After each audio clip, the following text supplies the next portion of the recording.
Hi friends, welcome to Prayer's Good. I'm so glad that you're here. We are on another week, so happy week. And this week we are faith, hope, and love. So I'm sharing all three of these with you this week. So hold them in your heart, put your hand on your heart and hold faith, hope, and love. And you can look up. This is a beautiful forest that I'm in right now, surrounded by lovely trees, sharing faith, hope, and love with you. This is 1 Corinthians 13:13. And now these remain, faith, hope, and love.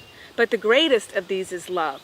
And so when you color it, it looks like this. Use your own colors, markers, paints. When you do, you share this with your heart, your head, and your hands, and it brings prayer to your whole body.